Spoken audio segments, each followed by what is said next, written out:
السلام عليكم. بالسلامة حبيبي.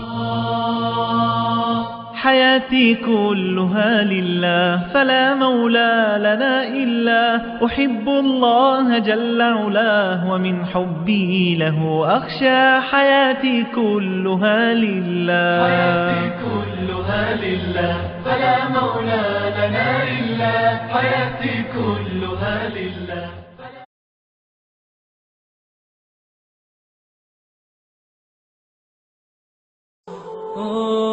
لقد رأيت الحياة تمضي مسرعة ومعظم أهلها في غفلة. ناس يأتون وآخرون يرحلون، أرحام تدفع وأرض تبلع، والناس غافلون ولا يستيقظون إلا عند معاينة الموت وسكراته. أحبتي، إن الحياة على ظهر هذه الحياة موقوتة محدودة، وستأتي النهاية حتما. ستموت، نعم ستموت. إنها الحقيقة التي نهرب منها دائما، إنها الحقيقة التي يسقط عندها جبروت المتجبرين وعناد الملحدين وطغيان البغاة المتألهين. إنها الحقيقة التي شرب من كأسها العصاة والطائعون، وشرب من كأسها الأنبياء والمرسلون.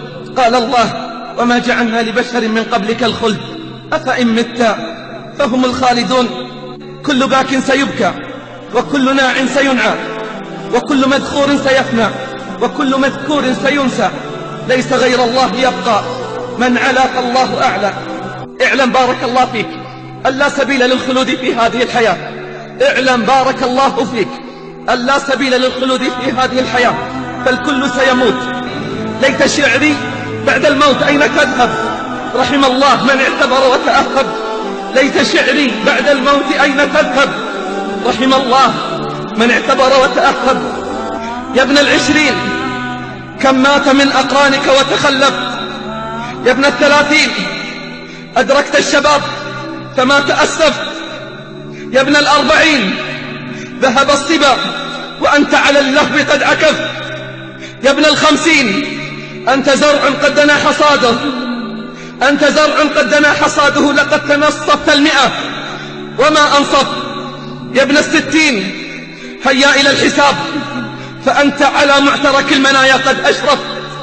يا ابن السبعين ماذا قدمت وماذا أخرت، يا ابن الثمانين لا عذر لك فقد أعذرت. والله وأقسم بالله من حمل نعشا اليوم سيأتي يوم ويحمل هو على الأكتاف، ومن دخل المقبرة زائرا سيدخل يوما ولن يخرج منها، ومن عاد إلى بيته اليوم سيأتي يوم ولن يعود. تفكروا أحبتي وتيقنوا، تفكروا أحبتي وتيقنوا أن الموت حق لا بد منه.